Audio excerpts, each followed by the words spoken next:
فوراً بعد استاد و ذاکرین جناب ذاکر غلام رضا جنوی صاحب آف لاہور خطاب فرمائیں گے۔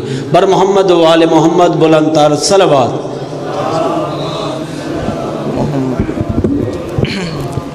زبانوں کو معطر فرمائیے ذکر درود پاک سے۔ اعوذ باللہ السمیع العلیم من الشیطان اللعین الرجیم، بسم اللہ الرحمن الرحیم۔ الحمدللہ الذی ذکرہ شرفہ للذاکرین و شکرہ فوز للشاکرین و اطاعتہ نجات للمطیعین۔ الصلاۃ والسلام و تحیۃ الکرام علی اشرف النبیین والخاتم المرسلین، سیدنا و مولانا و حبیبنا و طبیب قلوبنا بالقاسم محمد۔ نادی علی المظہر العجائب تجد ہون لک فی النوائب، کل ہم و غم سائن جلی بے علی بے علی بے علی، مل کے باواز بلند صلوات پڑھیے۔ یہ تھوڑی زحمت فرمائیں، دو قدم آگے تشریف لے آئیں تاکہ ایک مجلس کا ماحول بن جائے۔ آئیے جی، بسم اللہ، تشریف لے آئیے۔ ماشاءاللہ ماشاءاللہ، مل کے صلوات پڑھیے محمد و آل محمد پر۔ دعا ہے پروردگار عالم آپ تمام مومنین کا یہاں آنا اپنی بارگاہ مقدس میں قبول و منظور فرمائے۔ میرا مالک بانیان مجلس جناب واجد شاہ صاحب، ان کے عزیزاں رفقا، پورے خانوادے کی یہ نوکری اپنی بارگاہ مقدس میں عبادت میں شمار فرما۔ میرا مالک تجھے واسطہ محمد و آل محمد کا بہت بڑا دربار ہے، بہت بڑی چوکھٹ ہے، بہت بڑا دروازہ ہے، جتنے آئے بیٹھے ہیں ان میں سے کوئی خالی دامن واپس نہ جائے۔ میرا مالک اگر کوئی بیمار ہے تو ذکر کا صدقہ شفا یاب فرما، اگر کوئی پریشان حال ہے تو تمام پریشانیاں دور فرما۔ سب دعاؤں کی ایک دعا، جس بندے کے دل میں جتنی تڑپ، جتنی حسرت، جتنی ضرورت ہے، بندہ اتنی تڑپ سے آمین ضرور کہے۔ میرا مالک ضرورت زمانہ، حجت دوران حضرت ولی العصر کا جلد از جلد ظہور فرما۔ دعاؤں کی مقبولیت کے لیے صلوات ایک پڑھیے مگر مل کے باواز بلند پڑھیے۔ اللہ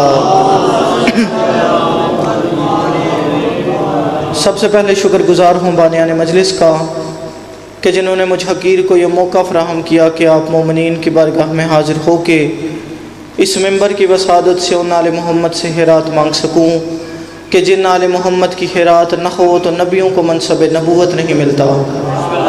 یعنی ان آل محمد سے خیرات مانگنا چاہتا ہوں جو خیرات دیتے ہی اس انداز سے ہیں کہ اگر ان کے دروازے پہ بے داد آ جائے اسے مقداد بنا دیتے ہیں، بے ذر آ جائے اسے ابو ذر بنا دیتے ہیں، اور اگر فارس کا کوئی غلام ان کی چوکھٹ پہ جھک جائے تو اسے اہل بیت کا فرد بنا لیتے ہیں۔ اپنی نبوت و امامت کا صدقہ بننے والے آدم کے سجدے کے منکر عبادت گزار کو اپنی دربار سے روندہ درگاہ کر کے شیطان بنا دیتے ہیں، اپنی چوکھٹ پہ ادب کے ساتھ جھک جانے والے کو سلمان بنا لیتے ہیں۔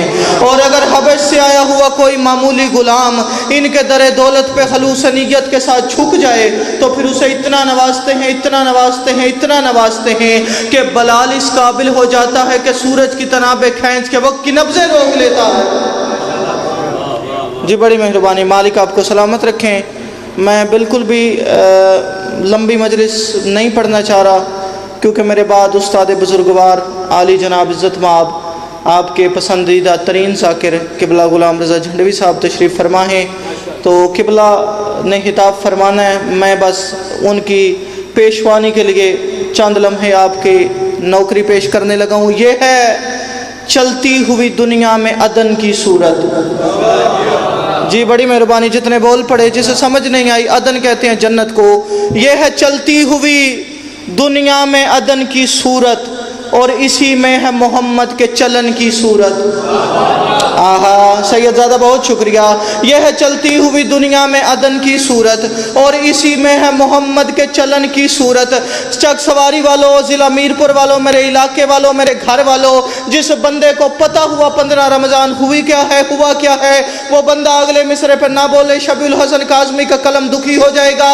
یہ ہے چلتی ہوئی دنیا میں عدن کی صورت، اور اسی میں ہے محمد کے چلن کی صورت۔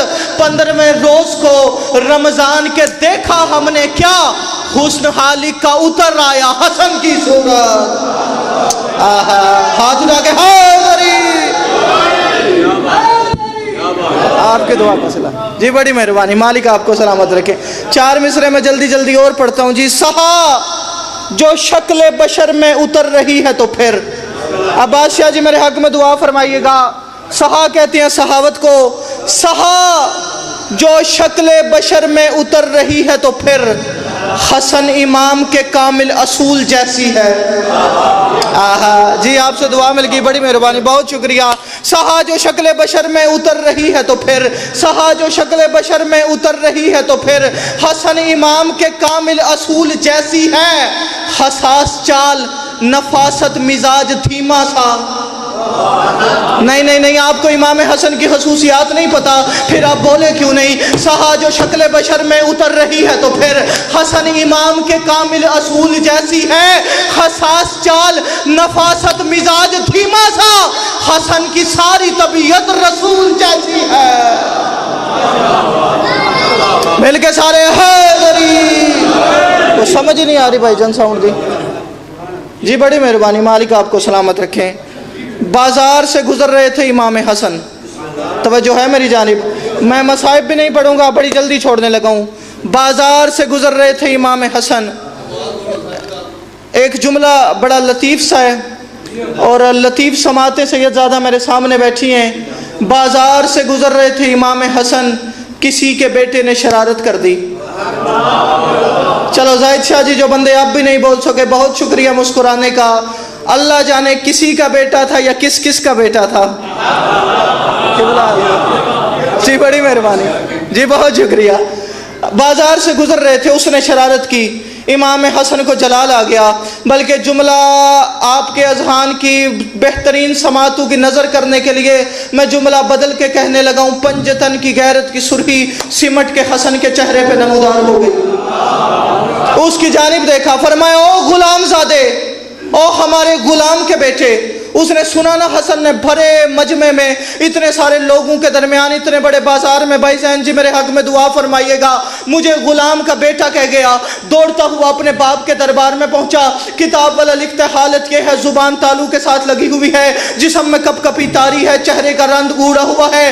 اس کا باپ دیکھ کے اسے اپنے محل میں اٹھا, پھر تخت پہ بیٹھا, پھر اٹھا, پھر اس کی جانب دیکھ کے کہتا ہے بیٹا پریشان کیوں ہے؟ دولت ہمارے پاس ہے, تخت ہمارے پاس ہے, راج ہمارے پاس ہے, تاج ہمارے پاس ہے, ضمیر بیچنے والے ہمارے پاس ہیں, قلم بیچنے والے ہمارے پاس ہیں, تحریر بیچنے والے ہمارے پاس ہیں, تقریر بیچنے والے ہمارے پاس ہیں. حسن بیٹا پریشان کیوں ہے؟ بیٹا پریشان کیوں ہے؟ بچہ مسکرا کے کہتا ہے بابا پریشان اسی لیے ہوں, سب کچھ میرے پاس ہے, حق حسن کے پاس ہے. مل کے علی والے کمال ہو گیا بھائی جان, سلامت رہیں آپ. سب کچھ ہمارے پاس ہے لیکن حق حسن کے پاس ہے. اس نے کہا ہوا کیا؟ کہتے بڑے دربار میں, بڑے بازار میں, اتنے سارے لوگوں کے درمیان حسن نے مجھے غلام زادہ کہہ دیا, حسن نے مجھے غلام کا بیٹا کہہ دیا. کہتا ہے سچی مچی حسن نے مجھے اپنا غلام کہا, تجھے غلام کا بیٹا کہا. کہتا ہے سچی مچی میں اکیلا نہیں, میرے ساتھ گواہ موجود ہیں. کہتے ہیں اگر حسن نے مجھے اپنا غلام کہا ہے تو پھر جلدی کر, کاغذ لے جا, قلم لے جا, لکھوا کے لے آ. جو بندہ پہنچ گیا اس کا کیا کہنے, جو بندہ نہیں پہنچ سکا وہ میرا ہم سفر رہے. 2 منٹ کی نوکری کے بعد بات کھلنے لگی اور میں سلام کر کے جا رہا ہوں. کہتے کاغذ لے جا, قلم لے جا, لکھوا کے لے آ. کتاب والا لکھتے اس نے کاغذ لیا, قلم لیا, چلتا چلتا امام حسن کے پیچھے پیچھے آیا. امام حسن بازار میں اس کو دیکھ کے گھر کی طرف چلے, یہ گھر کے دروازے پہ رکا. امام حسن باہر آئے, یہ چلتا چلتا امام کے پیچھے, امام مسجد میں, یہ مسجد میں امام کے پیچھے. چک سواری والوں, میرے علاقے والوں, کتنی داد اور دعا دو, جملے کا حق بنتا ہی نہیں. چلتے چلتے چلتے امام حسن پہنچے قبر رسول پہ. قبر رسول پہ سلام کیا, فرمایا نانا رسول باہر آ, نانا رسول باہر آ, نانا میں نے تیرا بدلہ لے لیا. حسن بیٹا ہوا کیا؟ حسن مسکرا کے اس کی جانب دیکھ کے, پھر قبر رسول کی جانب دیکھ کے فرماتے ہیں نانا جو میرے باپ کو حق کا ولی نہیں مانا. آل محمد کا بہت شکریہ جنہوں نے اگلے مصرع کی ہیرات شبیع الحسن کاظمی کی جھولی میں ڈالی. قبلہ حضور میں ان کی امانت سمجھ کے ان کی جھولیوں میں ڈالنے لگا ہوں, یہ جیسے مرضی وصول کریں, ان کا بھی مقدر میرا بھی اپنا نصیب. حسن مسکرا کے کہتے ہیں نانا جو میرے باپ کو حق کا ولی نہیں مانا وہ مجھ سے خلد کی جاگیر لینے آیا ہے۔ آہا آہا بھائی کیا کہنے، بڑی مہربانی، اتنا وقت تو ہے ہی نہیں میں جناب کی منت کروں، میں تو اپنے استاد بزرگوار اپنے باپ کے احترام میں بڑی جلدی کر رہا ہوں۔ حسن مسکرا کے کہتے ہیں نانا جو میرے باپ کو حق کا ولی نہیں مانا وہ مجھ سے خلد کی جاگیر لینے آیا ہے، اور جنہیں نہ تھی تیری تحریر کی ضرورت کل وہ تیرے پسر سے